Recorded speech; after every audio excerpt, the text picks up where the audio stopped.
All right, well, listen. How you used to do comedy in L.A.? No, I didn't. Oh, you never did comedy out there? I never did comedy in LA. You just lived there. I just lived. lived. Well, why'd there. you move from there to here? Like, what's the? Well, I got the call. I got the call from my mother, so I take care of her. Oh, she lives here. Plus, much like what that comic was saying, I had to improve my financial outlook because the Packers didn't cover the over. So you bet on. So I got in credit card debt. So with this cost of living here, yeah. Oh shit. Making some leeway. Just yeah. Like so is it expensive in LA? Yeah. Everywhere? Even like what about Van Nuys? Everything. Even in ghetto. Like for example, this is free parking. This is a blessing. Yeah. So you don't miss the like the weather and the wildfires and all that? Oh, of course, but it all comes at a price. Yeah. Yeah, I imagine everything seems better though. Like, I've never been that way, so I can't comment. It's a great place to visit. It's not a good place to live. Yeah, but is it true? It's all just traffic. It's all just are you in your traffic? Car? Like you have to be in your car all the time. It's not like a city. A 30-year LA life is spent in traffic. Wow. But the thing is, I didn't do comedy. I wish you did. So that way, that was my next question. I was going to ask, what's the comparisons? But you never done it out there. I never did it out there because I heard that there was joke stealing there. Really? Was that the Carlos Mencia thing? I'm sorry? Carlos Mencia. Was that the thing? Because he was an LA comic. So what happened with him is he was doing his shtick at the store and got interrupted by Joe Rogan. Yeah, but I'm saying that he was like a West Coast guy, and he was one of the main guys who got called out. So was that part of it? I think it's different with him because he made it, and he had specials. Yeah, and he was stealing from Cosby. He was stealing from Grace, and not the rape, the jokes. This was like when everything was fine. Yeah, well, it wasn't fine. It just wasn't known to be fine, right? Yeah, you don't have to be as politically correct back then. Yeah, yeah. But now you have to be just like for example, like have you heard the term pansexual? Yes. Right? Yeah. So, like, that's the thing in New York is that they don't have a men's, women's sign anymore. Yeah. It's really just, like, a sign of, like, just like an alien or something. Because it's like, it's like you basically wake up and you just, whatever you feel like being, what gender you feel like being that day, like, that's what people pretend to be. Yeah, that could be. What is this thing about X zones and Y zones? You've heard of that? People want to be letters now. They're like, I'm not male, I'm not female, I'm X, I'm a Y, I'm Z, and I'm 30 different things. I'm peanut butter and jelly. Even the acronym LGBT, that acronym's getting longer. It's like LGBTQ, XYZ. Now, where'd you start doing comedy at? Was this the first place you went to? No, my first open mic was at the Raven Lounge in Philadelphia. The Raven Lounge, the Center City, Philadelphia. Shout out to Lamar Lee. You like him? I like him. He's a cool guy. I think there were a lot of echoes. Basically, when he left the Raven hosting team, he took Raven with him. That's really? what the vibe mean? is. He took Raven with him. Like, meaning there's no more Raven open mic? Apparently, he moved to New Jersey because he's trying to tap into the New York market. Right. I don't know how he got into Lamar Lee, but let's go. Okay. But like that's basically it. Is that like people are questioning like the hosting team there? Oh, like they're not as credible, long in the tooth. Like right. Well, they need like 6 or 7 guys to run that. That's an open mic that goes from 9 to 2:30, right? I mean, the best of the best goes to the Raven Lounge. Well, it's subjective. In Philadelphia. Yeah, it's subjective because some guys are just friends with the host. That's how I always felt. But I was going back in 2009, 10. I wasn't going. It was only 2 guys running it back then. It wasn't what it is now. And one of the guys was cool. The other one was like, he had to be, it was like good cop, bad cop. The black guy was the cool guy. The white guy was the dick. He didn't like me because I was doing the stuff I was doing now. And I kept crossing my name off and I just stopped going. So I've been on their stage since 2010. I go to that bar to hang out, but I don't, it's a great bar. Last time you were Raven, what time did you get on? Well, last time I signed up, I didn't get on at all. I just crossed my name off and I just stopped going. I kept crossing my name off. Well, I wouldn't stay till 2. I would leave at 12:30 because I took public transit. Yeah. So, I mean, like I said, it's. I mean, I've had good sets there, believe it or not, but I'm not going to stick around if I'm not going to get on. But that open mic is what they call a hierarchy open mic. It's based on status. It's based on who you know, if you're cool. I haven't even heard of that term. Well, hierarchy. They don't call it that. But any open mic that's out of order in the city is a hierarchy. It means that if you go last, think about like being picked in sports, like kind of don't want them on my team. Now they don't want to say that, but that's really what it is. That's why it makes you feel like shit going down there. When you look at the open mic calendar and it says list does not go in order, that's pretty much a hierarchy. Mike. Yeah. Okay. But they don't say that though. But it is. It's a hierarchy. They don't say that. Yeah, because it's like their excuse for it is we don't want to put a bunch of people in a row that suck, but. What if the audience wants to hear my kind of stuff? Like, there's times where I look at the audience here, I go, they don't want to hear this shit. It might be old people, and they're laughing. Yeah. And I'm like, you can judge an audience. People can walk in business suits, and they go, look, those people don't want to hear rape jokes, but they might. Just because they're wearing business suits don't mean they... Yeah, one of the points that you made during your set is, that's the beauty of these mics in South Jersey and... outside of the city is that you can be politically incorrect. Yeah. I think that's kind of what comedy should be about. It should be about pushing the envelope. Yeah. It should be about, this is a free form, a platform. Yeah, it's supposed to be. That's why I said, like, to me, it's not any place that says that they're banning comics for language now. It's not a comedy open mic. You can call it entertainment. You can call it spoken word. You can call it whatever you want, but it's not comedy. Stand-up comedy is supposed to be a freedom of speech thing, which means, don't go on stage and maybe do what Michael Richards did, even though I'm a fan of what he did at the... did you see that tape? Yeah. Yeah, I was a fan of what he did. That was great. One of my favorite sets of all time. But that doesn't mean that, you shouldn't do that. But still, like, if someone wants to go there and just use the word on stage, they'll cut your mic off. They might blacklist you. Michael Richards at Laugh Factory. Yeah. When he said, he's on there. Hollywood, California. Yeah. Yeah, that destroyed his career. It destroyed his career. But he wasn't really a comic, I heard. He was a guy who just was a comic entertainer. He was a guy who went up there and he was like, it's Kramer from Seinfeld. Yeah. Well, he's not good at stand-up, but we want to watch him because it's Kramer. It's one of those things, like, for example, like, Joe Rogan has probably, like, the best podcast. The best. But... as a comic, he's just like conversational, very talkative. Just not really any giggles or anything. It's just him. Do you like his pothead, laid back attitude? Like, dude, like I was looking up on Google the other day, like these sharks. Well, because he's not. I know he's not a lazy pothead. No, he does like marijuana, but also too you hear him and he's like into karate, into those martial arts. Like he knows, like he uses like the pot as like trying to just expand your mind, and that's the thing. There's a difference between smoking weed, and just abusing it. Yeah.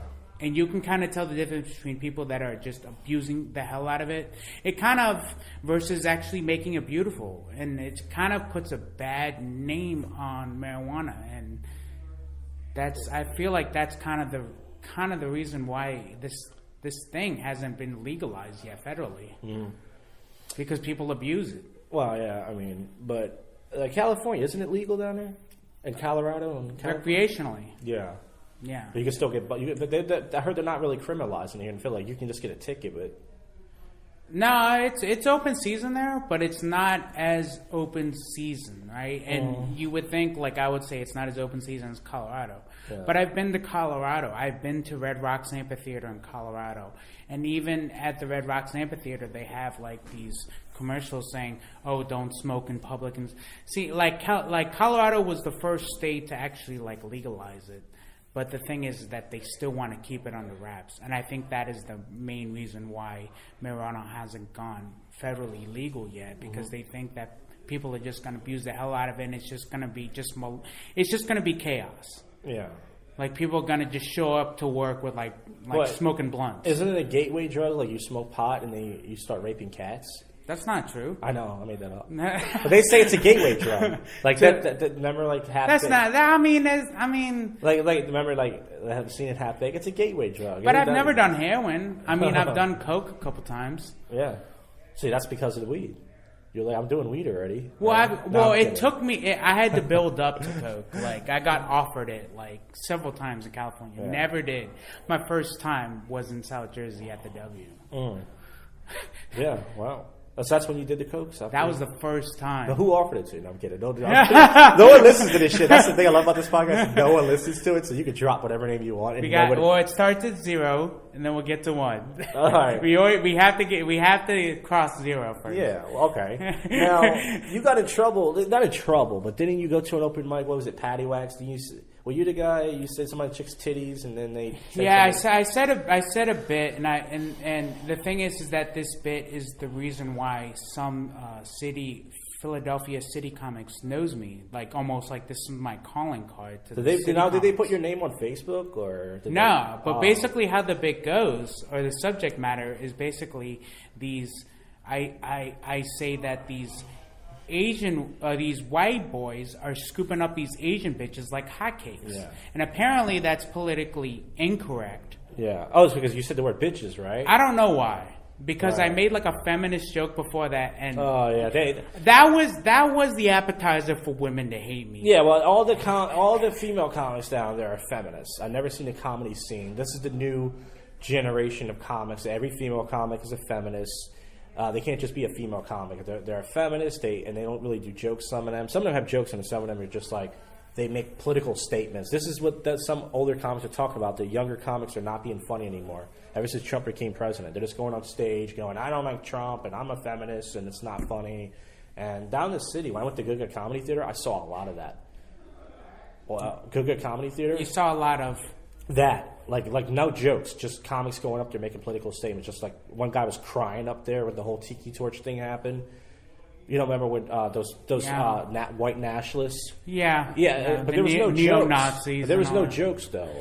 And I think that's the thing. I think these topics of just politics and transgender and porno and masturbation, these are all like topics of taboo. Yeah. And not just that, it's like what hasn't been said about them. Yeah. And if you can say if you are going to touch those subjects, you better come hard. Yeah. And it better be different. Now, what did they say to you afterwards? They said something to you, right? After you did that set? No, I did that set, and it was funny because when I said that joke, these white boys are scooping up these Asian bitches like hotcakes. Yeah. I only touched the minorities in the crowd. Like, they were dying laughing. Mm-hmm. I said, Asian women, I love y'all, but these white boys are just scooping you guys up like hotcakes. Oh, you said bitches. Now you're saying you guys. Now, which one was it? It was bitches. It was bitches. All right. But I said that, and only the minority. And I went to one of my comedy friends, and I said, "Hey, did I bomb just now?" They're like, "No, it's just that this crowd is prude. They're afraid to laugh." The white people are the ones that are uptight. It's usually white people that are offended. Black people get offended, but I've done the most fucked up stuff on stage you could do, and I look at everybody, and the black people just shake their head. Maybe some laugh, some don't, but it's always the white people. They go, "Whoa!" Well, here's the thing: on stage, if you're gonna drop the hard ER, right? Are you gonna? By the way, I want to say for the record, I've never done before. If you're gonna drop the hard ER, do it in a Blazing Saddles way, right? Yeah. Do it in an effective way. Don't do it like the way I do it. Don't do it like just to do it. Now, what did they say to you? Did they say something to you after the open mic? The host, didn't they say you got to tone down with that? You told me that, didn't you? They didn't say nothing to you after the open mic? They didn't say anything to me, but I felt it. Vibe, the energy. I thought someone said something to you. Nobody said anything to me. The thing is that people who could take it, they loved it. And the thing is that that's with every set that I do or comedy, is that I don't want. And I told my mother this, and God bless my mother. I think she knows show business, or she knows the comedy business. And then I asked my mom, "How do you know so much?" She goes, "I watch America's Got Talent." Yeah. You can learn a lot from that shit. Everybody can judge talent. Anybody. And I'm like, okay, all because you watch these reality TV shows, that doesn't, you know. So, anyways, back to my point. The way that I like my comedy is I want the room to be divided. Yeah. I only want half of the room to laugh. That's very easy to do in these open mics, right? I don't want the whole room to laugh. Now, what my mom was saying... That'd be funny if, like, you're killing one night, everyone's cracking up. You're just like, guys, come on, I don't even want this side to laugh. Shut the fuck up. I said that to my mom. She was so upset. She was like, you should get all of them to laugh. Yeah, that's what you should please all of them. I mean, there was a dissatisfaction. I like to see mixed reactions myself. Like, even here or anywhere, like, sometimes only one or two people will be laughing, and then with me, people sometimes are afraid to laugh out loud because they think someone's going to stab them. So they kind of hide their face. Like, why would they stab you and not stab me? I'm the one up there saying it. Like, they're just gonna, what are you laughing at? You know. But yeah, it is fun to get mixed reactions on certain material. So, what are the differences between the open mics in the city and other places? You can be. I feel like, so I do all the mics outside of the city, and I just feel like you can be free. You could say whatever you want. You can precisely practice your First Amendment. Yeah. Now, the reason, my take on this is, I've heard comics in the city say they're all about building an audience, but here's the problem: unless you're at Helium Comedy Club or unless you're at Raven Lounge during college season, there's never an audience. It's usually just us. If you're lucky, it might be 2 or 3 people or even 4 people. And they're like, oh, we don't want to put the same, we don't want to go in order, and we want to kind of, they won't censor you, but, kind of make you feel ashamed if you go certain places, because they think it's going to build them an audience. But I've been to open mics in Center City where it's dead. It's just like this. No audience, maybe 2 if you're lucky, and those people aren't going to come back. So it's like, how do you know those people don't want to hear it? Maybe they like edgy comedy. How do you know? Because it's very judgmental. And then, as I said, certain comics who have never been here before, they just hear things about this room. And I'm glad they don't come here. They're like, well, that place, I heard it's racist and everything. And if you take me out of the factor, because I do the most, I've been dropping a lot of N-bombs I didn't do it tonight, but the last few weeks. You did an S-bomb. An S-bomb, yes. Which was funny as hell. But the last 3 or 4 weeks I had, because I wrote those jokes in the summer, and I don't know why, it was a hot summer, I was very angry, and I had to get those spits out the way. But, but if you take me out of the factor of this room, it'd still be considered racist, which nobody rarely ever says, and besides me. And this room is still, in the city, like, oh, I heard that place was just racist, and oh, it's terrible. And I'm glad that they think that, because I don't want them coming here. They want to come here anyways, and I'm glad they don't. I like the way it is here. One of the producers here actually really enjoyed that joke, too. Producers? Darian? Oh, yeah? Yeah. Why are you afraid to drop his name? Darren knows me. But you said that bit. What you bit? like, do I look like an S? You took off your toe. You're like, do I look like an S? And then the joke is I'm wearing a really tacky. What color would you describe it? It's like a brown, ugly dress shirt someone bought me. Describe the shirt for them. I'll take a picture of me and you for the thumbnail. But it's a brown salmon looking shirt, and the bit is, I've done this before. I go, be honest with me, guys. On a scale from 1 to spick, how bad do I look in this shirt? And I've done this before. And last time I did was last year. I got a big laugh. Wasn't many people here, but yeah, Darren likes that joke. Yes, but like I said, I mean, some people would even say, because I'm half Hispanic, and some people would say, well, I'm not even sure if you can say that. And it's like, that is true. Well, I've heard that. So here's the thing. I used to be a big Yelper. Yeah. Right. And on Yelp, I put best Hispanic restaurants. I was in Los Angeles at the time. Mm-hmm.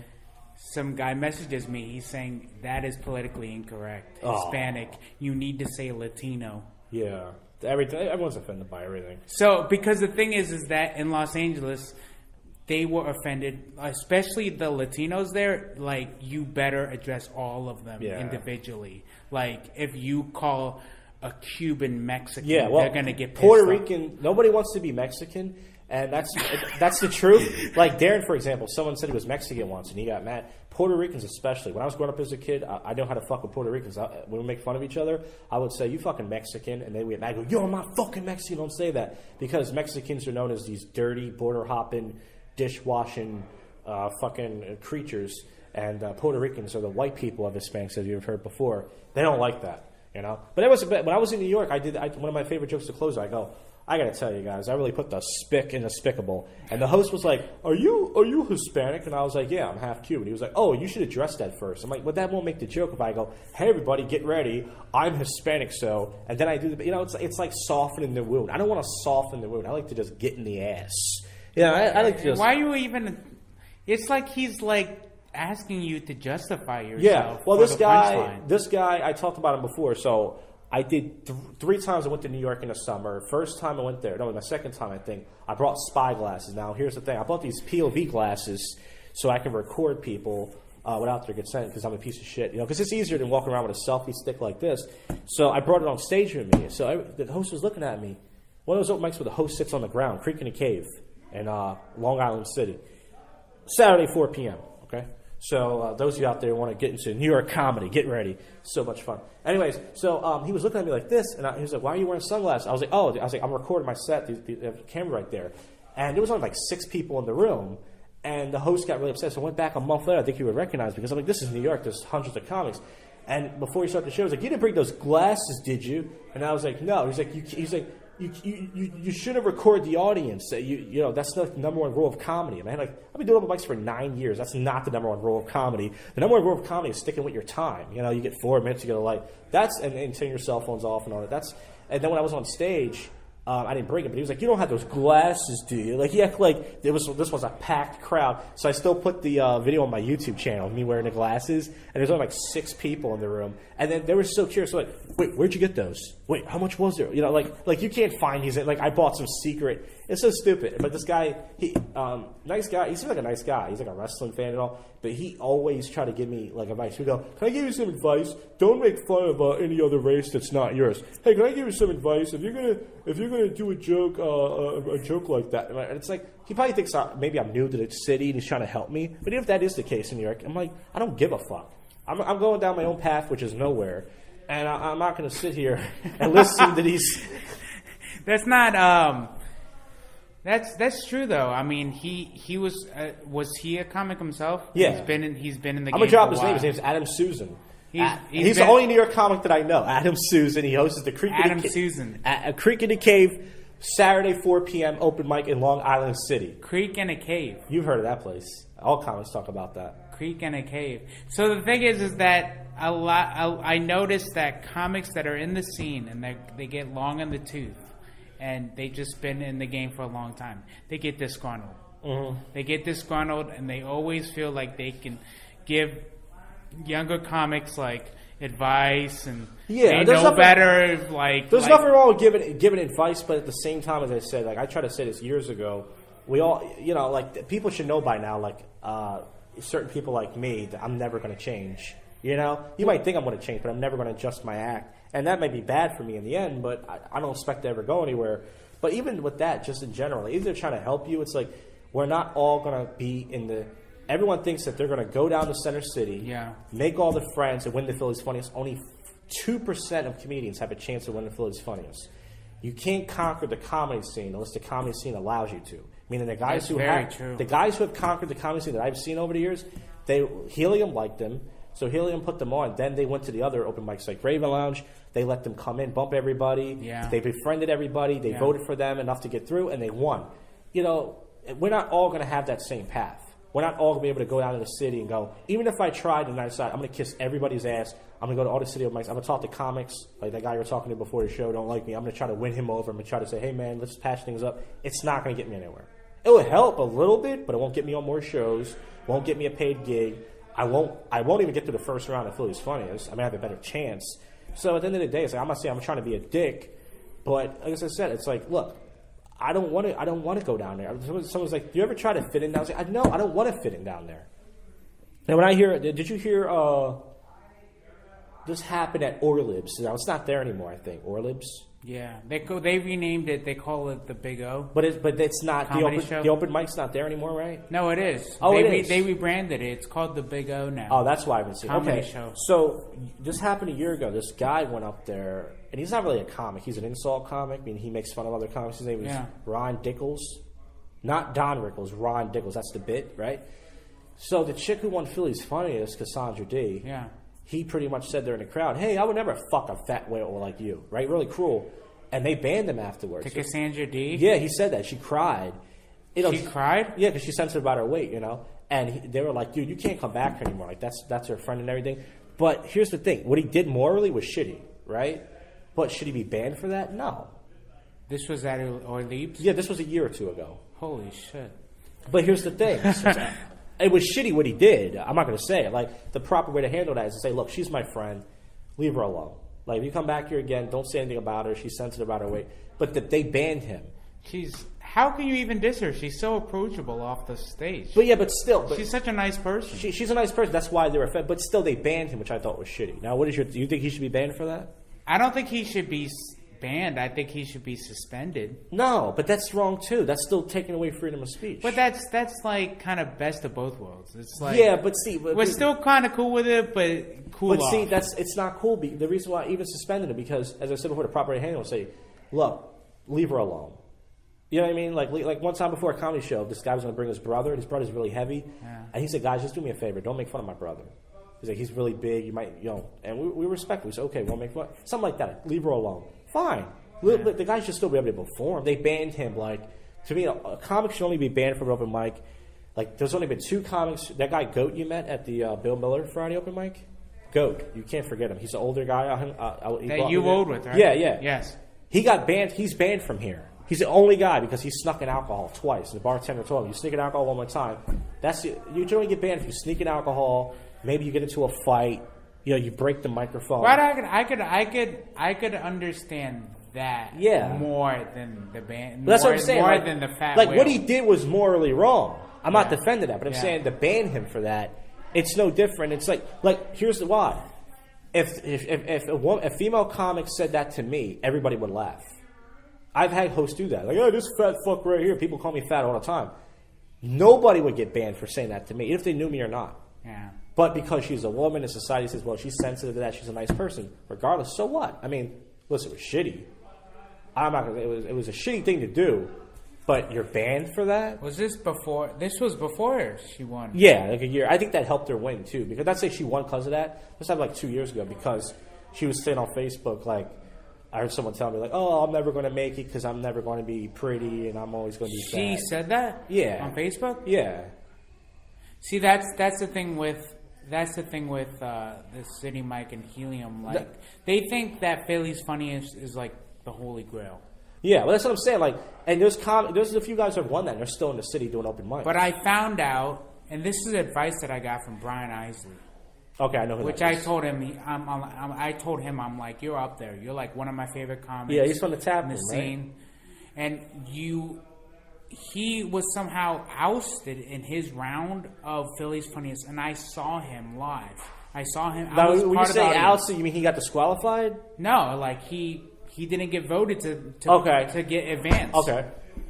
And the thing is that I saw his set. He killed it. Like he deserves to go to the next round. He has 2 comedy albums. Like, what I'm trying to say is that with his success and what he's doing, like, that tells me that Helium is not the holy grail. No, there is a life after death. Yeah. There is life after in this city, after Funniest. The problem is in this city, we only have 2 major comedy clubs. There used to be 1. Now it's Punchline, which I never been to. If I were to ever make it or even perform at one of those 2 clubs, I would choose Punchline. Yeah. I've actually met one of the head guys at Helium, and the thing is that I understand the talent that Helium is trying to hire, or they're trying to book. Yeah. And that is that they want clean. Yeah. You better be clean. You better be super polished. Yeah. Like, that is what Helium want. They want the next, like, I guess Bob Saget more. They want the next. Well, Bob Saget's pretty dirty though. But see, that's the thing is The that Jim he's Gaffigan. dirty. They want They want the next Brian Regan. Yeah, Brian Regan. Jim Gaffigan is also clean. Yeah. He's polished. But yeah, I know what you're saying. They used to I used to do their open mic 2 or 3 times a year. I haven't been on their open mic in 3 years. Helium's? Yeah. Because not just me, by the way. I've heard guys go up there 7 weeks in a row in person and not get on. So Chabot signed up 25 times in a row. Really? He never made He it. never told me that. Chabot was supposed to be on here, wasn't he? You say you want to get them on together? Chabot was supposed to be on this podcast? You said that. You said, can Chabot do it too, remember?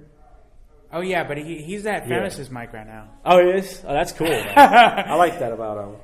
Because him and Fenris kind of, yeah, they connect. I used to do Fenris shows. They both have that basement dwelling. Yeah, I love Fenris shows. Fenris's room is hard though. Fenris's room. I never done his Delaware room. First time I went to Fenris's room, I bombed so hard it mentally fucked me up. Yeah. I had to take a week off of comedy. Oh, that's it mentally fucked me up. And then the second time I went to Fenris's room, like I conquered it. Like the crowd was feeling it. So I'm like, okay, I got this shit. I could do it. I conquered it. Like because I remember that feeling that I had the first time, and I never want that feeling again. Yeah. Now. Are you trying to, in order to, get far in the city, you have to adjust your act to that? Are you willing to do that anytime in the future? Do you think about ever, because, as I said before, this is a great room. This is one of the best open mics in my opinion, but there's nothing here but this. Yeah. You know what I mean, in Northeast? Yeah. But everything's in the city. Yeah. So do you think about ever, eventually trying to get polished? Eventually you have to go to the city, but that doesn't mean I'm going to polish my act. Yeah, so you're not going to adjust. I'm still gonna have the same recipe. Yeah, that's good. So basically means I'm still going to have the Me Too bit. That's good. That's good. I'm glad you brought that up because it's really funny because you drop a woman's name in your act. Now, is that really or is that just a name you made up? No, I fucking hate that bitch. Is that a real name? She costing my career. That's a funny bit because Giordano of Montgomery County. I love that. So that's why it's such a funny bit because you bring up the name and the location of the woman. And is it true? You said a lot of stuff in your act is true. So she did cost you $100K job? 110. 110. That was my salary. So that happened at work. You really did catcall her, and she reported you to HR. I mean, catcall. Yeah, that's kind of harsh, but yeah, Well, I mean, it is catcalling. I thought that she was out of earshot, and the thing is that she doesn't even have an onion booty. Oh, it was like a subpar booty. But the thing is that I'm on the main line, so I'll take whatever the fuck I can get because there's no hot chicks there. Wow. So that's why that's such a good bit. I love that bit because. I remember you first did it, and I don't think did you originally drop the name in the first? No, I really massaged this bit. That's why I said because I remember the name, but then you started doing it. I was like, that's so. Yeah, I really go in on this. Yeah, you get. I love it because you be getting it harder. You be going in it harder, and that's why I love the bit. So now, are you making even close to that? Yeah. Oh, okay, good. Good. This next job, but the thing is that they want me there at 7 a.m. I have to be there. I have to be at my job at 7 a.m. But I only work part time, dude. So before I used to roll in at 9. That's now good. They'll get in 7. Like today, I got off at 7. I rushed right over here to Comedy Cabaret Northeast. Shout out to Comedy Cabaret. That's where we're at right now. That's my main spot. That's why I'm considered a Northeast comic, which, by the way, in the city is an insult. Shout out to Bucks County. Shout out to one of the best. Shout out to Kevin James, who went to this room one time 30 years ago and is on the website. They put him on the website. This guy's the king of the place, Kevin James, from King of Queens. And really? Yeah, he's he knows Andy Scarpati. He even puts a website endorsing it. But they make it seem like he hangs out here. Hey guys, Kevin James might be at the cabaret. It's I highly doubt. And Jay Leno did sets here many years ago. Jay Leno's gonna, oh yeah, hey guys, I just want to check in here and that's rape jokes. So. This is a fun mic though. I spent my Halloween here. Yeah, this year. You dressed up. You're Michael Myers. Michael Myers. Yeah. I said I'm here to kill Louis Strode. Actually, I can't because I got Me Too. Now, what? Also, another open mic you like is the Flying W, which I was going to go last week, but I got lazy. You like that, Mike? Flying W is my favorite mic. That's your favorite. Yeah. Yeah. So that's an airport hangar. Yeah, there's actually flights there. We actually seen the plane land. Wow. Shout out to Cody Wright and James McElhaney. Yeah, James McElhaney. Is it masculine? Is that it? Is that somebody else I'm thinking? Never mind. No. Yeah, that's somebody else. He is not masculine. That's cool. Yeah, so we were going to go there last Thursday, but usually I live right near I-95, right near Turnpike. I'm right near everything, train station. So I didn't think we were that far away. Then when you saw me to Google Map, hour and 15 minutes, dude. I was like, I want to see. Fuck. I want to see Jackaboo at W. Some people say that, like that Ryan Foster guy. Shout out to Ryan Foster, but he said he wants to see me at Grape Room. He hosts. Were you at the Grape? Have you been there? Grape Room? Manny Young. Once. Yeah. Or twice. Yeah, he hosts the second of every. So that was last night, second Tuesday. He hosts the Grape Room. And he said he wants to see me there, but the park situation is terrible. Oh yeah, I used to have, when I had my car. I've hit my back tire and those little sharp ass. I'm surprised I never popped a tire. Yeah. Yeah, I'm starting to like Philadelphia. I really am, but I'm just not a fan of the cobblestone. Yeah, it's 48% black, and that's. I mean, that could be bad. Cobblestone. There's too many black people walking around. Well, that's what Josh Jacoby said. Not Chris Soriano. Jackaboo. How do you spell your last name? Soriano? Like the baseball player. Okay, so all right. So I was thinking about now, it. Do you want me to actually put your real name on this podcast? Because no one's gonna. Maybe two people, like Bill Miller, and maybe one other person might listen to it, just to let you know. But you still want me to put your full name, or do you want me to put Filipino? No. Ghetto guy. I go to Marty. I go to Marty McGee's, and the host Aaron Moreland always says the funniest Filipino in the room. Oh yeah, and it's just like to me it's like because Filipinos are not known to be funny, right? Well, there's no Filipinos. It was also white people in Delco. Yeah, it's a mic at Delco Prospect Park, not just that. Is Chris Hayes still around there? Is there somebody else? No? It's Chris Hayes. Yeah, Chris Mark Hayes started Lancaster, out. He started out here, and Aaron Moreland. Chris Hayes started out in this room. He hated this room, by the way. I don't blame him. I mean, he didn't have good stuff. He used to bring a crowd in, but he didn't like this room because his jokes didn't go over. But is that why? That's what he said. I mean, he felt like he wanted to quit comedy. There's a few comics like that. Whoa. Because, like, this room is rough. I mean, as far as, like, if you bomb This room is rough? It's not rough, but if you don't get laughs, it is. Like, some comics just don't, they feel it's just, once again, it's not liberal. I don't know. Not to say he's a liberal comic. He's not. He has edgy jokes. This is an edgy room. Yeah, I mean, you don't have to be though. I've seen comics like that. But they laugh. Chris Dolan, who's up here tonight, you saw him. Yeah. He's not edgy at all. He's a little edgy, but he's not edgy at all. And he gets very well here. Chris Dolan, that guy with the glasses. He's very polished. He's very good. Very good. I think his set was well received by Ed. Oh, just Ed? I saw other people laugh. Well, I think it's because you could tell he took his time writing. Yeah, he's a writer. These jokes are carefully That's crafted. what I unfortunately I'm not know because like people only focus on the negatives with me. Like I understand I talk about the rape and I talk about the cunts and I drop the end. But I do material every week for 9 years and no one ever gives me credit for that. Even if you say it's not funny, it's subjective still. I have hours of shit, man. But like do you try to do a new set every time? Yeah. At the stage? I don't do a new 5 every week. I do like a new 2 or 3 every week, but still, like, I have jokes I've only done once that nobody's heard, so it seems new. Yeah. But it's almost new every single week. I guess I try to put like some polish now. Well, just a little bit. Yeah. Because the thing is that I used to do that. I used to do a new set every week.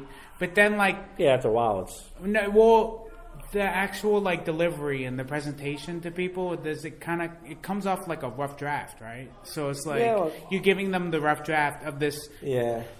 And I'm just speaking from experience. So it's like when you turn that rough draft into like a final draft. Yeah. It's amazing. Like people they'll laugh more. Yeah. But I'm not trying to get to the point where it's like final draft. Okay, I'm ready for helium. Yeah, I mean, in a room like this, you're really performing from the same 7 or 8 guys. So if you do the same set every week, even if it's a really funny joke, you get some laughs, but people can hear it. They can see it coming a mile away. Everybody commented on the 2 audience members, that couple. I had to say something. I didn't say nothing to them. I tried because I came here with my sister before I started comedy, 7 months before I started, or 8 months. And everybody was just asking us questions because we were only 2 people here. And I get it because everyone used to the audience, but we hated it. We were just like, just do your act, dude. Like, when I'm sitting in the audience, I'm like, I don't know why. I'm like, just do your act. That's just me. I don't mind you talking. You can. But especially like they asked 4 or 5 comics ask the same question. Like, are you guys together? And it's like, but that's just me. So then I say it, but I was like, no, you motherfuckers are breaking up by the end of the night. Yeah. I'm just joking. But, I have this job. It's a corporate job, and I just fucking hate corporations. Yeah. I just hate it. But the money is so good, and I need to improve my credit score. I did. Is your credit score bad? Well, how can it be bad when you're making all that money? Well, I told you, right? The package didn't okay, so let's go. Well, a lawyer in court fees for that me too. Let's go through the variables. Lawyer in court fees for that me too. I live in the main line. Yeah. Expensive. Now, I've never been to mainline PA, so where I don't. I heard. I just heard. Hey, this not even my. This is your city. This is not my city. I know. It's not my city. It's your city too, though. But I've only been here 18 months. Yeah. It's your city. No. I'm in your city. Okay. Yeah. But I heard they call it the main line. Okay. That's what I heard. Is that like? Yeah. But yeah. I live in Malvern. Malvern, PA. Expensive apartment. Really? What do you pay a month? Almost 16. Now, why do you live? Is it because you live? Well, what's the reason living there? Is it close to work? Is it? It's close to my mother. Oh. Which is the main reason why I moved. It's my mother, and then also to my older sister who lives in Plymouth Meeting. Not just that, I work in King of Prussia. I see. That is convenient. So it's a centralized location. So it's a hike to get up here, right? I love this comedy thing. I mean, they can make a big deal about. People make a big deal about it. I drove an hour. Like, I don't know how many comics have told me how long did it take you to drive here. It doesn't really matter to me, man, because this comedy thing is my release from this bullshit like political job. Like, yeah. I mean, these corporation job. I hate having a corporate job, but the money is so. Money is so good, so I'm just like, okay, I'll fucking swallow it. My situation is I keep getting these shitty mail jobs, and I'm so depressed about it. Like I told you, I got an associate's degree in IT, but I never brushed up on it. Should have got my bachelor's. It would have took me years, but I could have got one. Probably, I don't feel like I'm smart enough to work IT, but if I'm lucky, I could have got maybe like what's it called, administrative assistant jobs, where you at least do some stuff. And I keep getting these shitty. It's all the same shit. You go to the same post office, same shitty pay, same donuts. Yeah, I feel like I want to quit. You know, and I keep quitting job from job. Like I quit my last job to get away from the post office. I have to go to the same post office. You know what I mean? It's like fuck. I don't know what else to do, and I'm still living at home in my fucking parents' basement. I'm 32 years old. Yeah. So at least you're making money, man. That's great. But I mean, I would take a dick in my ass to make half what you make, man, just for $50K a year. Yeah, I know. I've heard that. Like, be lucky, Chris. Shut up. Stop complaining. But I know. But we all want something more. Isn't that amazing? No. Here's the thing. I need to get back to 720. It's not even a bid. It's not even a joke. 720 a year? My credit score. Oh. So, and they say that Filipinos aren't the black version of Asians. Well, my credit score. Now you say your dad is the ghetto. My father is. What's ghetto about him? The ghetto side. He was from the mountain province in the Philippines. Yeah. Rough area of the Philippines. Yeah. Not just that. Like, I have a half brother. Mm-hmm. So. So because I have a half brother, my dad likes to get down. I actually asked my mom during Sunday dinner. I said, "What did you see in Dad?" and she goes, "You should have seen your father when he was younger. He was handsome." And I'm thinking in my head, is my mom like, was she like, you know, a freak back in the day? Like, well, that's the thing. Looks do matter. Like women, they try to say women don't care about looks, but they do. That's why they do. I did the pickup artist thing, like I said, for 10 years, and I barely got laid because they weren't attracted to me. Even if you say you're not bad looking, that doesn't matter. The whole point is there's a lot of guys who aren't bad looking who aren't getting laid. How much do women like security? Well, they care about that sometimes more than looks. That's why they say women don't care much about looks. If they find a guy with good security, I guess, they will tolerate like less of looks. But it seems like that's what they're all about. It's like I have a MGTOW channel where I shit on women. A YouTube channel. I have 167 subscribers, and I have all these videos of me shitting on women. Everything I learned for the last 10 years. It seems like you know something about women. Here's the thing. I have no clue how to get women. That's the one part I don't know. I don't know how to attract them. I don't know how to get them. But as far as like their manipulation, their fucking negativity, the fact they don't like me, they look at me like I smell like shit and everything. Yeah. That stuff I know well. But how to get women, I tried for 10 years to figure it out. And I stopped when I was like 29. I just gave up. I was like, I moved back to my parents' basement. And I was like, my life is over. I'm never gonna move out. You know, I'm already almost 30.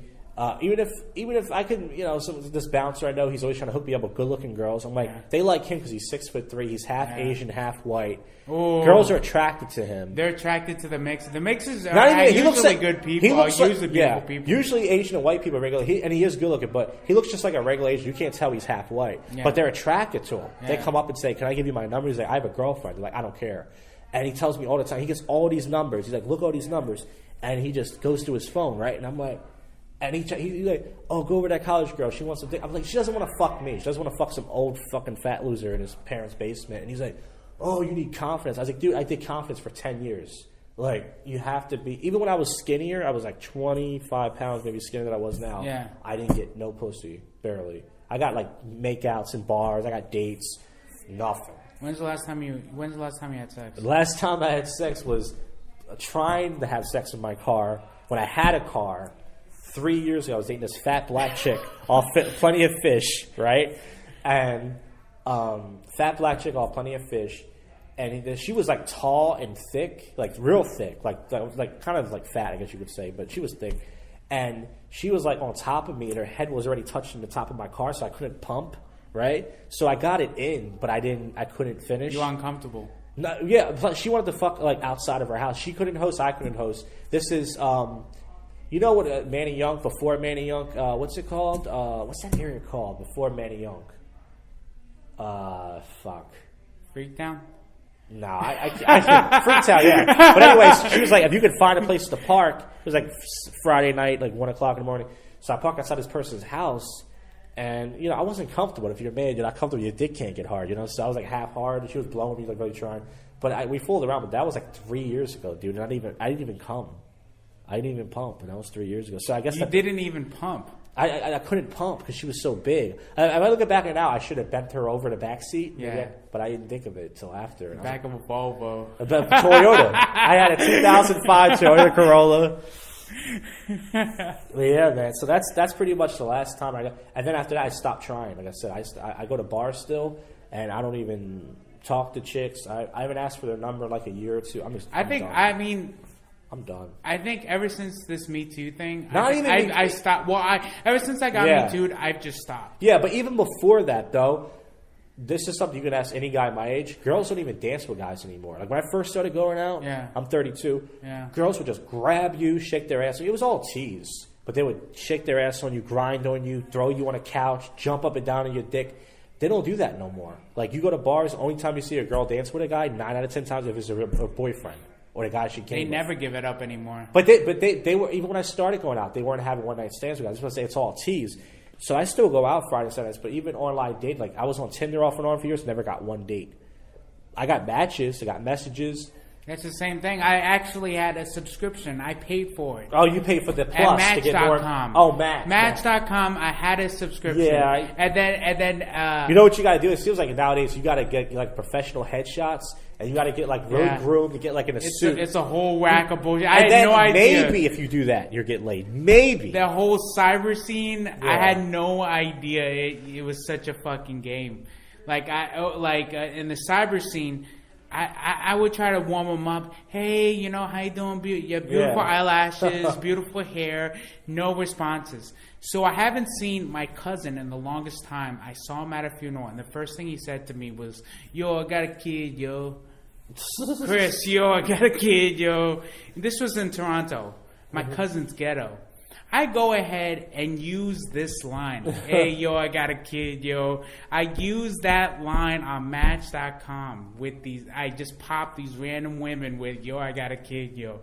And women actually respond to this. Yeah. That's the funny thing. I'm like saying the most preposterous shit. Yeah, I did that too, and I used to get messages back. You got messages. It was a social experiment. Yeah, but see, like, that's the thing. If you're a dick too, you get more messages. Like, if you're nice and say, hey, how you doing? They don't like that. They don't like it. But I send messages like, wow, you are such a slut. And they write back like, who the fuck are you? Who, you know, but they at least write back. At least they're awake. And then I write back, and I'm like, if I would have messaged you and said hi, you would have ignored me. But, you know, or I say, like, your pictures are fake. Show us who you really are and everything. And they go, that's cute. But have you ever been stood up before by a girl online? No. I've been stood up twice by 2 girls online, many years Really? ago. First, both times. You guys coordinated. Yeah, it was a catfish thing, probably. It was probably like a dude or probably not a real person. Online dating's terrible, man. So Josh... Unless you look like Ryan Foster. Unless you look like that guy. Unless you look like a fucking, like... Tall. Just like a douche. If you look like a fucking Ryan douche, Foster, you're a douche. if you look like a douchebag... Like, seriously, you will get girls that were, like, from the OC. Dude, I'm going to fucking grow my hair. I'm going to put grease in that shit. Yeah, put grease in that shit. I'm going to get you pregnant and knock you up. Look like the guy Fast Times at Ridgemont High. Yeah. And then you'll get the women, and then you'll see the girl, and she'll look something out of, like, you know, OC. And you know that she could suck a mean douchebag dick. Especially in this city, like I said. Especially in Philadelphia, they love their douchebags. In this city, I said before, I don't have a problem with interracial dating, but my bit is on white girls who have an attitude about it. Like they treat other guys like shit, like me, and then they're super nice to black guys. I don't care if they date black guys, but don't treat me like shit. Is my whole point. Like they're very disrespectful. I grew up on a lot of white girls like that because they're scared of black guys. No, but not even that. Like the ones that act ghetto, especially the ones that like they put the cornrows in their hair. They want I grew up around they want that. the dick then. Yeah, they want it. But even the girls who act regular white who are black guys out, they look at they don't care about. That's why I don't like white liberals. They don't care about Asians, Hispanics, or Indians. They just care about black. They don't care about. They don't want to offend black people. That's all they care about. But other races, they'll still make fun of Chinese people. They'll still say stuff about Indians. They're pussies. So, Josh, why is it when I tried to get that white woman at that open mic? What open mic? It was just an open mic, and I'm very reserved, very private person. I mustered up enough courage to say you're beautiful, and she said, "Thanks, man." The bit you did today. Well, that's the thing is. It's probably because maybe they want a certain type of Asian, you know? You ever hear of that? What, she want the Jackie Chan? Yeah, no, but you know, like black guys say that, like she wants a certain type of black guy. She wants a black guy. I don't even think she wants Asians, though. Yeah. When's the last time you saw an Asian guy with a white? I've seen it in the city. Really? A lot. Like, not a lot? That shit is rare. Okay, not a lot. But I've seen it more times like that. But, of course, the other way around is way more. They're defying the It's the same odds. thing. Like, I see white guys with black girls, but that's a small percentage. Very small. And then the other way around, it's all white chicks with black. Now with more, ever since, I've said this before, I truly believe this, ever since Trump became president, black guys have been getting more white pussy than ever. Any black guys out there that don't like Trump, you're getting more white pussy than ever. You know why? Because Trump reminds them of their father, you know, especially if they're rich, like, you know, the rich douchebag, and they're like, oh, I hate this guy so much, I got to take a black They cop. want to show how progressive they are. Yeah, for liberal status. Some of them also did a black guy for liberal status. I already missed my bus. Next one's coming in a few minutes, but we got to wrap this up. I would like to talk longer, but maybe we could do I want to do it on a different night, so that way we can go like an hour and a half. I got you. Are you gonna drive? But it's out of your way, though, dude. You're gonna drive an hour and 15 minutes from my house. We're doing this. All right, no problem, man. Now, I was gonna use this to take the thumbnail after we're done.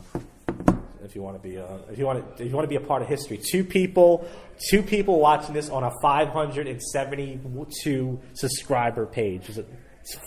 People, only 2% of the people on my YouTube channel. No one's gonna listen to it. That's why I said I've had comedians drop names before and go, yo, can you take that out? I'm like, dude, I swear to you, no one's gonna listen. It's like, yeah, but just take it out. I'm like, no one. I've had 0 views on episodes and people go, can you take that out? Shout out to Bill Miller. Bill Miller. I asked him if he wanted to be on. He said he might stop in, but this is a one-on-one. This is a one-on-one with you. He's too busy Skyping pretzels. He's too busy trying to fuck Carrie White. I thought he was married. Yeah. So speaking of interracial dating, and here's the thing: are you mixed, by the way? Or are you 100% Filipino? 100%. Okay, awesome. I hate the fact that I'm mixed because mixed people usually turn out good looking. Maybe when I was a kid I was better looking. I feel like in this city, most girls, they don't even want a mixed guy if he's like good looking. I feel like if I was a fully white, maybe that would help me, or fully Hispanic, or fully. I want to be fully something. I could lie and just say. Josh, what is your mix? A Cuban and Polish. My dad is Polish. My mom's Cuban. So that's why I said, like, I wish I was 100% something. So your dad. So everyone has to think about it. Every time I tell people what I am, they always go, and like it hurts their brain. They're like, wait. Cuban and what the fuck? Cuban. Yeah. Your dad really does like empanadas. Yeah, but here's the thing. My dad grew up in North Philly. He was one of the few white guys, and he likes Puerto Rican people, but he hates blacks. All the bits I do is true because blacks would steal his bike, they would jump him, but Puerto Ricans embraced him. And he was dating 2 Latinas at the same time. He was the man. Ooh. He was the man. My dad got a lot of pussy. But here's the thing. Isn't it amazing, like, how... Does your dad ever teach you anything about women? How to get women? How to attract women? He's shown me now, but my dad's at this age where he just like really doesn't give a fuck. Yeah. Here's a story like. He's like, you need to learn how to talk to women, Chris. But see, when they give advice, I feel like it was easier back then because back then they actually wanted the nice guy. Like, remember, they were like leather jacket, not anymore. Let me carry your books to your locker. Now it's the opposite. You got. Women don't even know what chivalry is if it's smack them in the face. If they got Ray Rice, they want to know what that shit is. But yeah, so my dad, but my dad, he never taught me anything. Mm-hmm. Most dads don't teach their kids anything. Like, even if there's no secret, you figure he would tell me something. Mm-hmm. He never taught me one thing. Like, okay, girls like this. My dad was probably, I don't know if he was good looking, but he has green eyes. He's a white guy. He has good hair. Probably has charm. And he seems like it. So that's what I'm saying. Like, but he never taught me anything, and I'm jealous of that. I'm like, you know, even if it didn't work, like, why wouldn't you tell me something? Like, let me tell you something. Show you at least some game. Right? Like, hey, don't be telling your rape jokes to girls. They don't like that. You know, like, just tell me something, even though that's common sense. You know. I really just stopped picking up women. But you had didn't you tell me when I first met you? You said you had a long distance. Yeah, for a while. I can say now. Which means she's fucking somebody else, so you're waiting. No, I'm kidding. No, she very well could be. But like the thing is that like, guess we're friends or whatever. Oh. But I use that bit right on stage when I talk about filling my Cialis prescription. And actually, I want to use it on her. I haven't had sex since July. That's not bad.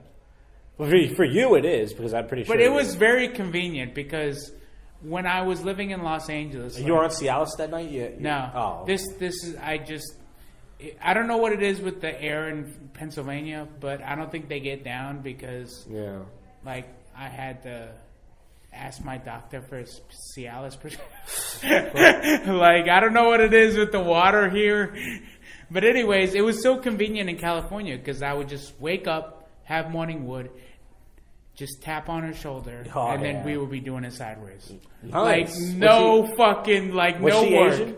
She was Filipino. Okay. Like, no work, nothing. Like, excuse me. Excuse me. I'm still sleeping. So, do you really want a white girl? Because I feel like... I want to try it. Here's the thing. So, I do the pickup artist thing. I used to have 2 Asian wing guys.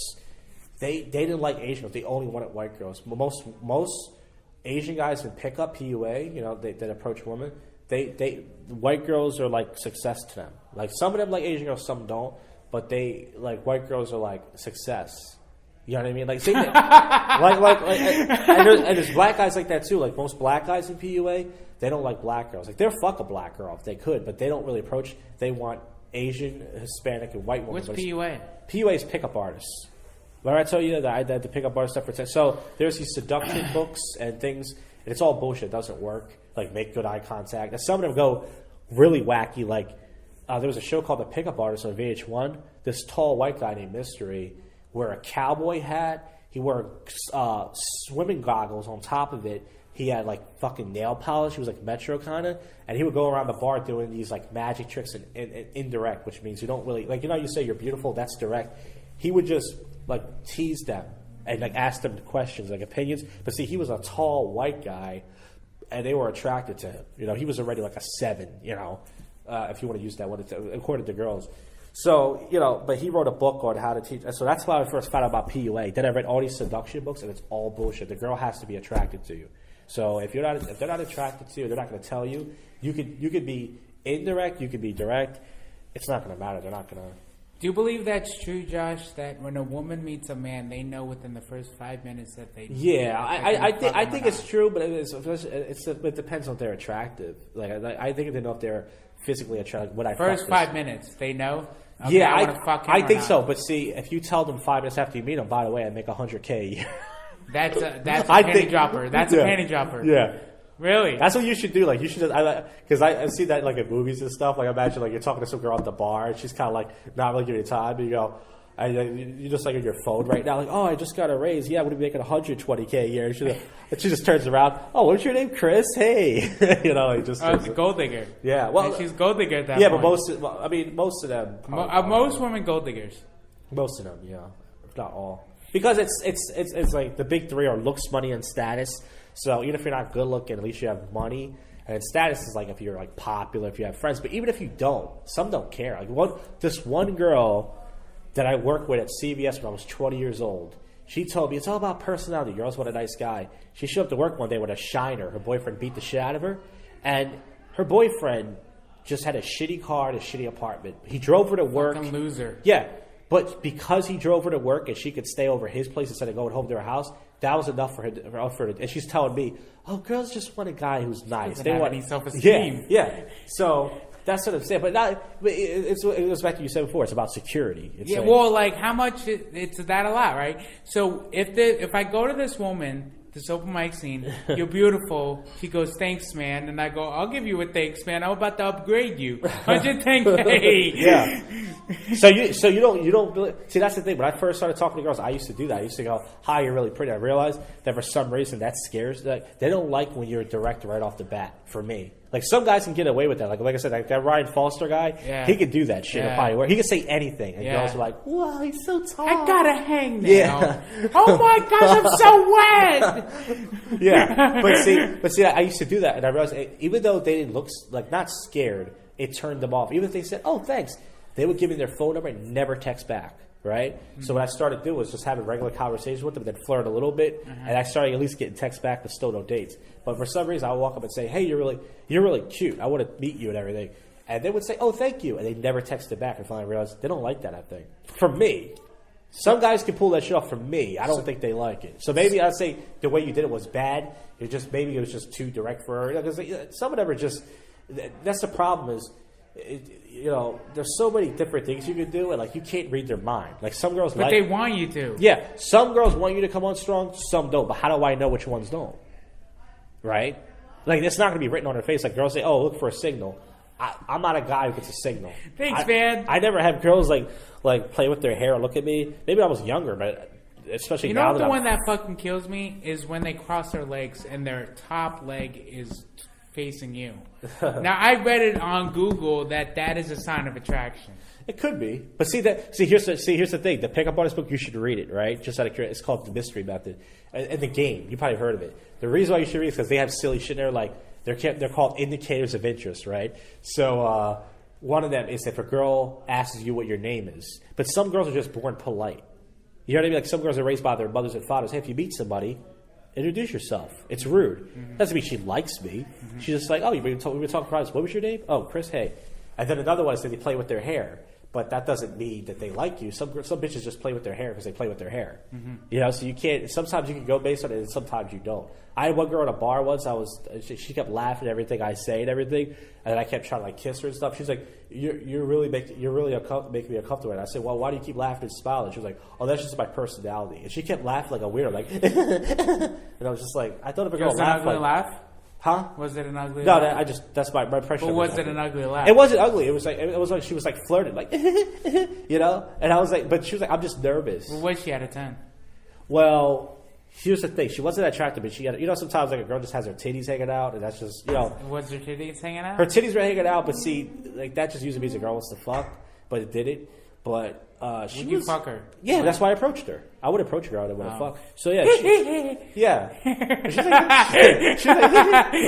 but she kept giggling like that. Usually that means that they're like, having fun. But she's like, "No, you're really making her comfortable." I was like, "Why do you keep laughing?" She's like, "Oh, that's my personality." And I was just like, I realized she was a weirdo. And I got her number and I fucked it up. I said something like, "I want to caveman you." What the hell does that mean? I want to caveman you. To her, she probably meant rape. That sounds really bad. That's what I'm saying. She probably thought rape, but I meant like throw her over my shoulder, like smack, like be aggressive. But she probably thought around like a ragdoll. But see, the problem is in the caveman days, the good old days, they would hit the girl in the head and then rape her. Why can't we? No, we're so far along that we can't even do that. I know. Anymore. Now we have to have conversations. Now we have not even conversations. I can't say who. You can't say bitches. You can't say bitches.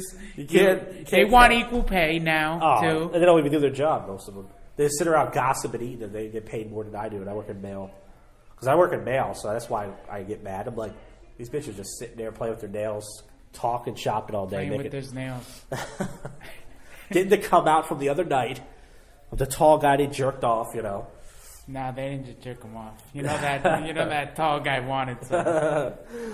Well, yeah, man. So as far as, like I said, the ladies department, I'd never be good. But see, I tried for 10 years to get good. I realized As I said, you get good at talking to women. No, yeah, but here's the thing. As I said, you can't get good at talking to them if they don't want to talk to you.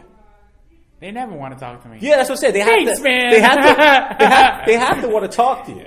And they don't want to talk to you. How are you going to say? It was a shame because before the Thanks Man, I really thought. Now, she was an audience member, right? No, she was a fellow comic. Oh. In the city you did this? No. Oh. At Bobby Ray's. Okay.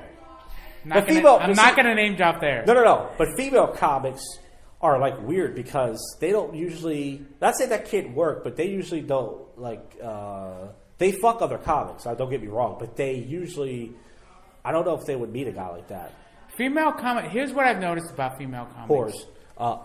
Here's what I've noticed about female comics. They think that all the male comics want to get in their pants. Yeah. You're never gonna get it. No, you're never gonna get it. I never talked to any female comics. Not just that. I noticed that they climbed the ladder to, I guess, local comedy success, escalator style. Yeah. Like, I knew some comics, she was okay. She wasn't like dynamite. Yeah. And 2 months in, she's already starting to host this mic. I'm like 2 months in. I hosted my first mic, and it took me fucking 9 months. Yeah. Like, it took her 2 months, and she's not even banging like that. Like, I'm talking about her set, her comedy skills. Yeah. Like, she's not even like smashing like that. Well, is this in the city? Manayunk. Okay, that's not the city. Well, yeah, I might know who you were talking about, but it's like I said, it's a matter of in this city they're trying to push female comics. But see, there's a problem I have.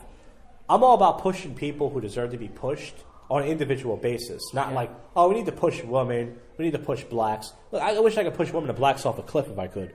I'm not about pushing people based on, like, people should be pushed who work hard and have been at it a while. Yeah. But they made it seem like, oh, female comics are being put down and everything. It's like, no, female comics weren't funny because they were fucking lazy. A lot of them just went on stage. There's like the documentary by Bonnie McFarlane, Women Aren't Funny, she made about female comics. But if you look at the comedy back in the day, female comics were just bomb because women are not really supposed to be funny. They're here just to take cum and dick. And, and sex is, listen, even the sex is, women don't have to be funny to try to get laid. Women don't have to be funny to get men. They don't have to be funny at their job. Usually guys do that. Usually we have to be somewhat funny. You don't have to get laid, but at least around our friends we're funny. They don't have to. So they're already at a disadvantage. And plus, they don't really observe the way we do because they're busy doing their fucking makeup and their cum nails. So, but rightfully so, there are some female comics who do deserve it, and they do. Like, for example, Natasha Leggero, funnier than Moshe Kasher, and they're married. Okay. See, my favorite female comic is Bonnie McFarlane. One of the best female comics to ever do it was Roseanne. Roseanne was a good comic. Roseanne Barr. Yeah. So that's what I'm saying. There are good female comics, but the thing is, I do agree with your argument, which is it should be well deserved. Yeah, it should be well deserved. But see, in this comedy scene, back when I used to have Facebook, I didn't have any city comics on there. But you know, your friends would like stuff. Facebook shows you your friend liked this. Your friend. So some female comic wrote, female comics have to work twice as hard. I'm like, how are they working twice as hard? You want special treatment because you're a woman. Yeah. You shouldn't get special treatment. If you're a comic, you're up there. I don't care who you are, man, woman, midget, trans, whatever you are. You have to be funny. You know what I mean? It shouldn't be based on, okay, well, I'm a woman, so I'm special. Look, everybody, I'm doing this. You have to be funny. Yeah. And they want special treatment, like, oh, because I'm a woman, that there's not a lot of us. Look, it's not my fault every open mic is 10 male comics every one female, or sometimes 20, or sometimes 30. That's not my fault, you know? And I hate to say it, but a lot of females in the Philadelphia comedy scene, they're not. They're not funny because they work. They're more concerned. I don't go to city open mics much, but when I did, I went to Good Comedy Theater one summer. And I went to some other advice. They're more focused on, once again, like the whole feminist thing. Like, I'm all about guys make 75 cents on the dollar. Okay, that's fine. Where's your joke about it? They want to. It's almost as if like they're flirting with that feminism territory. Yeah, they are. That's what I said. They're SJW comedians. But see, the thing is, you have to be funny though. Where's your jokes? Like they're flirting with this feminism territory, but then when you actually confront them, hey, are you a feminist? And I've done this.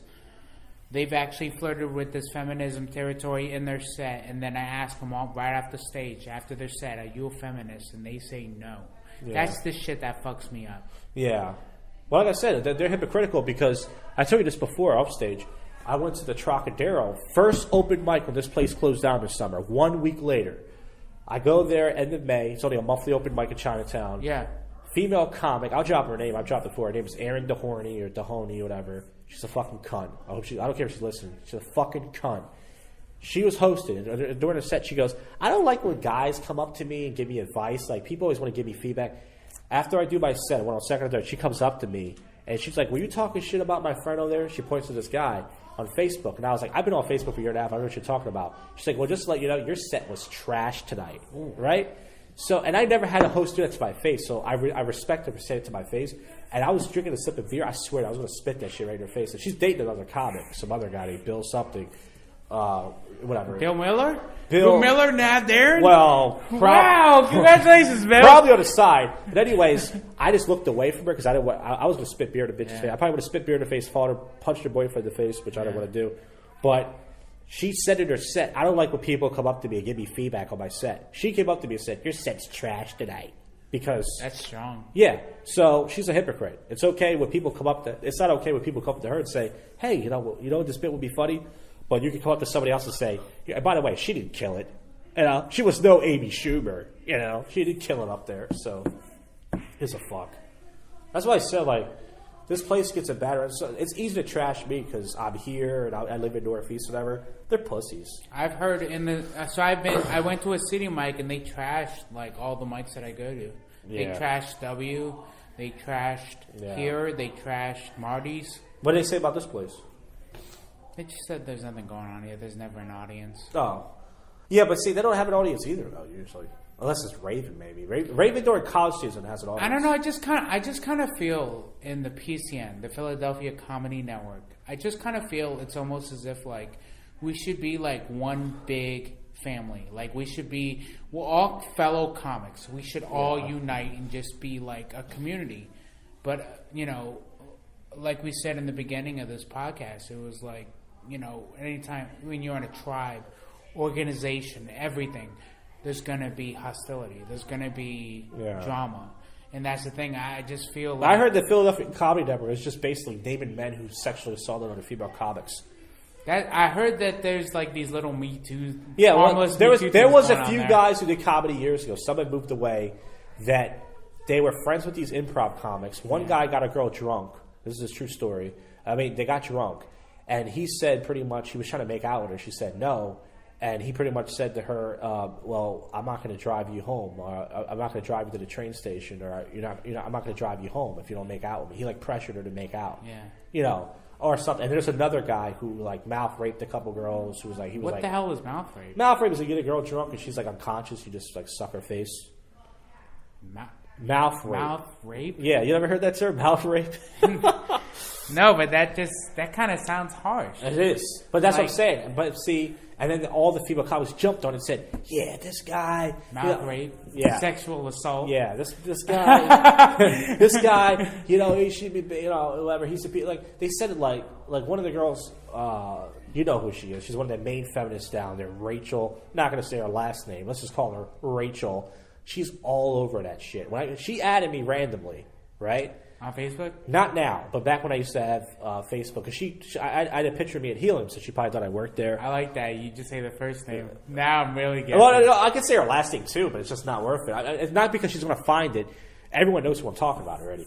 But anyways, as soon as she added me, I looked at her Facebook. Every post was an SJW post. Remember that video of that woman walking around New York? What's SJW? Social Justice Warrior. Oh, it's people who just fight on Facebook. But they don't do shit. So when that video of that girl walking around New York City, 9 hours. Remember, she's walking around, the guys are harassing her. Jesus Christ, where the fuck have you been?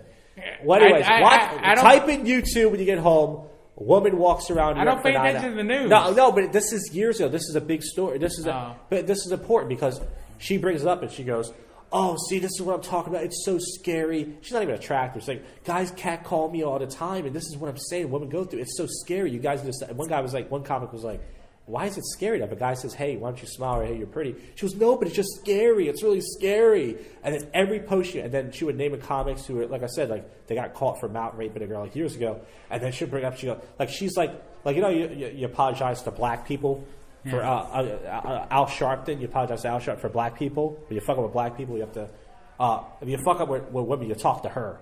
She's like the king. She's the queen of women, you know? And I was just like, who the fuck is she? So I unfriended her. I was like, ew. And then she trashed me years ago on Facebook. I actually found out I unfriended her, and she said things about me, too. I've been trashed by a lot. Just like the guy I was talking about for the show. Douchebag. Fucking douchebag.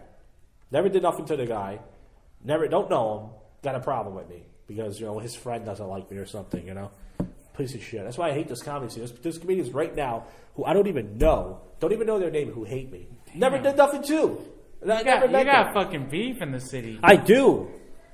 And he was sitting next to me. He didn't say anything to me. That's why, like, I was like weirded out. I was like, I need to bring your ass to Freehouse right now. Go to Freehouse. Go to Freehouse and fuck somebody up. I gotta bring your ass. They won't let me before improv. They're like, hey man, have you been to Freehouse? I used to go when it was Wankers. It used to be called Wankers Wednesday. I used to go when it was there. Then I stopped. Who was hosting it then? Robert Rule and this black chick and. Tom McDonough, I think he's in the city anymore. He might be, and somebody else. Yep. So what is your angle with comedy, Josh? What angle? No, your angle. My anger? My anger is. End I goal. know. Yeah. My end goal in comedy is I'm going to rot here. I've already been coming around here for 9 years. I can't even move out of my parents' basement. So how am I ever going to move to New York or LA or even Jersey? I would like to just move out of my parents' house. That's hard enough. So I'm just going to be going here and shitting the whole wall places like Bill Knows Open Mic, the Andalusia Bar. I love that mic. That's a good open mic. Check it out, guys. I really like that Andalusia, PA, Bar and Grill, every last Friday of the month. Check that out. Support Cabaret. Support Tap Room. Hosted by Bill Miller. That's right. Shout out to Bill Miller. Support shithole open mic comedy. Don't go down to the city unless it's Helium or what's it called? Punchline. Don't go to these other SJW open mics where comics are afraid to be funny and be edgy. You know, that's what I would say. My end goal is I'll be doing it'll be 10 years next August, and that's fucking sad. I never took a break. Every week I've been doing this. But how many mics do you hit per week? I only do. See, here's the problem. In the summer, I do like more. I was doing open mics in New York. I was doing Tap Room. Yeah. I was doing Troc in Chinatown. And then when this place comes back, I get lazy. Because this is like my little backyard open mic. You know, I take a bus up here. I get on whatever spot I want. I text the bartender. You know what I mean? And so I only average 1 or 2 open mics a week. Jagaboo! I only average 1 or 2 open mics a week. Yeah. But I've been on stage. Tonight's my 600th and something time, which sounds like a lot, but it should be more. It should be definitely over 1,000. 9 years. It should be over 1,000, but 6 something right now. Yeah. That includes showcases, comedy contests, open mics, and shows. You've been booked, right? Not booked for like Helium. I did like spots here, never got paid. But I've got paid like maybe 4 or 5 times by local comics. By local comics? Like from people from here. Here. Like years ago from here.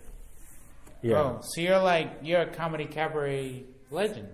Well, I mean that's all I'm known for. That's why in the city, like I said, even when I go other places, people are like, how come you're not a cabaret? They always have an attitude. Like, they don't say an attitude. I can tell them, like, whoa, like, what are you doing? It's like, it's not that I don't want to go other places. Just when I do, people give me a hard time. Like with the list, you know, like the jerking off of the list and all. I was like, I don't go I only go to places that are fair on the list, somewhat fair. I don't mind some bumps. That's South Jersey. I don't mind if there's some bumps, but not that whole, I'm going to put you on last bullshit. You know what the thing is that when Chapul and I went to Marty McGee's on Monday, we both got bumped. Did they put you on at the end? Well, here's the funny thing about Marty McGee's. I went there 2 weeks ago. I got bumped. I got bumped up. Yeah. I just came in. They bumped me up. Then here, I got bumped down one. Here? At Marty McGee's this week. Yeah. Well, listen, I mean, but you only buy one comic, you mean, right? Yeah. Same with Chapul. He got bumped. Yeah, too. that's fine. See, I don't mind. But it's not. It's uncharacteristic of Marty McGee's to do that. Oh, well, but even so, one bump is not bad. I'm talking about places like Raven where everyone's got that same story. I got there at 8:30 and I signed at number 2 and I didn't get on until 2:15 and I was sucking dick in the alley for crack. I got ass rate bumped at Patty Wax. Oh, I got bumped for 1 hour. I'm not going to drop a comedian's name, but someone told me that's one of the worst open mics in the city. Is that true? Yes. that was the last time. Fuck you, Patty Wax open mic. Fuck you, Whack, that open mic. Fuck you. Fuck you. Fuck you. That was the last time I went to that mic. I got bumped for an hour's worth. That's shit. An hour's worth. Fuck that hierarchy shit. You got bumped by a bunch of people who don't do jokes. Oh, what should I do up here? Let me do what I did last week. So. 1 hour bump. I'm like, so we're not a Raven. So what's up with racism? I don't like that, right? Anybody here not like racism? I don't like racism. We're not a Raven. Well, Raven, it's pretty much like, okay, you want the late night mic? Okay, here's 2 a.m. I've just succomed to that now with Raven.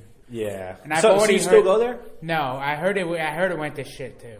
But I thought that place was always going to be like not shit, but it's always going to be like that hierarchy. It's never going to get better. It doesn't matter who's running it because they're taught who to put up. You know. Yeah. Well, it's basically like this is how Raven works. If you're having occasional bookings at Helium, you're going to be first half at Raven. Yeah. If you made it, right? You made it, and then you have a residency at Helium. Yeah. You're gonna bump everybody. And if you sell the hosts marijuana, you're gonna get on probably the first couple spots of the second half. But when you have that residency at Helium, it's cool because comics go in there to do a workout session, which is I think it's cool because comics are kind of paying it back. Like they started at open mic, and they made it, and now they're at Helium, and now they're just doing an open mic that's like half a mile away from Helium at Raven, Sansom. Yeah. Yeah. So I think that's Rob Schneider went there one night. That's a big deal. Rob Schneider. I've seen Tony Hinchcliffe there, Rich Voss. That's good. Mark Norman. That's great. These are all people that are they just go in there, they bump the shit out of everybody. Yeah. Rightfully so. Rightfully so. And then I don't mind getting a bump by Deuce Bigelow. But to get bumped by Bam Bam Bigelow, that's all he's dead. But you saw Schneider. No, I saw it on someone's Facebook. I wasn't there. I just heard about it. This is years ago. This is back when I used to be on Facebook, which I can't do anymore. I had too many Facebook beeps, burned so many bridges. List goes like this. I always hear you having beef. Who do you hear that from? You. From the, see, so-and-so doesn't like me. Here's the thing. A lot of it is not actual beef. It's not like I got into this comedian's face. It's all Facebook. 90-something%. None of it was ever like I got into this dude's face, we were going to fight, or I was on stage. It's always Facebook because Facebook, here's the thing about this comedy scene, as I said, comedians from here are pussies. I hate to say it because they're my friends, but they're scared of the city comics. Like, well, I'm the only guys who goes down there. Like, why are you scared of them? But I've had comedians trash me on Facebook, and my so-called friends not say anything about me. But if you trash one of their guys, and they're in a clique, that's what happened. I trashed one of the guys on Facebook. They all jumped on me. Well, you want to go to cabaret? You don't know what's funny. You know, I'm scared. Blah, blah, blah, blah. I'm scared of the city mics now. Yeah. I'm scared of the city comics. How old are you? I'm 33. Okay. I'm scared. I'm scared when I see the top dogs. Oh. And I've seen the top dogs aren't going to watch you. Like they're going to leave before you get on stage. Well, for example, I saw Louis J. Gomez recently. Okay. At the Philly Comedy Club. I don't consider him a top-notch guy, but like he's a famous podcaster, but that's all. I saw him, and who opened for him was Shane. Shane Gillis. Yeah. From the Bonfire. Yeah, and he kept looking at me, and I'm like, okay, I think you know who I am because you keep looking at me. That's Chris Soriano. Or whatever, but I'm like, how the fuck do you have a post on Philadelphia open mic when you moved to New York? You know what I mean? So what is your end goal on this, Chris? Are you trying to be polished? Are you trying to be at Helium? You're trying to... Honestly, I've been thinking about it. And if I can record an album and it's fucking... It like charts. Even charts. Yeah. Or it's banging. Then... What if it doesn't go in the charts, but it's a great party album? Like people just listen to it when they smoke weed and they hang out with their friends. With that, I could unofficially say I made it, right? Yeah. Like, yeah, I could die happy. That's like people are like, okay, I want the Netflix special. Yeah, I mean, with me, I just want to like kind of make it. Some people's idea of making it is like being on that Jerry Seinfeld, Tim Allen, where you have a sitcom, you're making hundreds of millions. Yeah. That what's it called? Not residue. That's duty.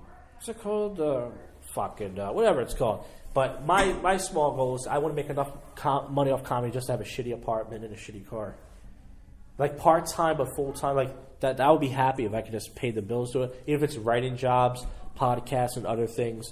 And I just want to make the city comics eat their own dicks. If we... Because I'm the epitome of this comedy scene. If I swear to you, because there's some comics who say I'm funny. A lot of them, even comics who never seen me, like that guy you were talking to before the show. Yeah. I call him Jeff Poser.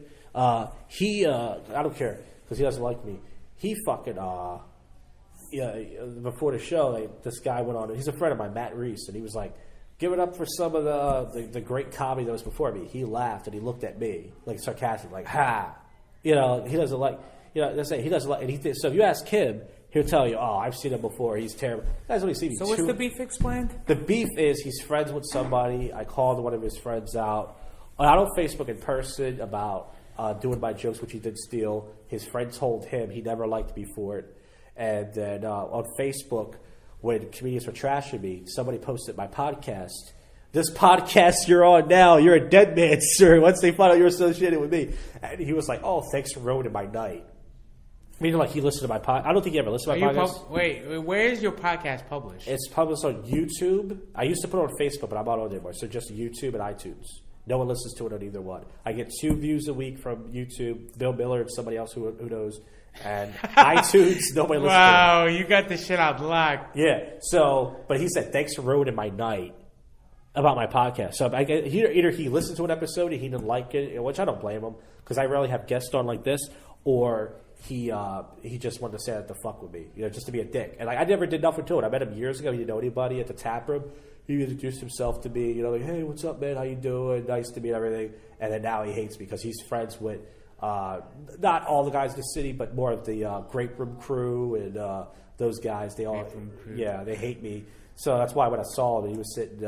He purposely went in front of me and was talking. He probably to be a dick to me. Remember when the last comic was on? He was like, he was talking to you. He's a fucking dick. Fuck that guy. I'm glad I burned bridges. I'm glad I'm not going anywhere. I'm taking everybody down with me. I'm taking everybody down with me. Jesus. Let's wrap this up. I'm done.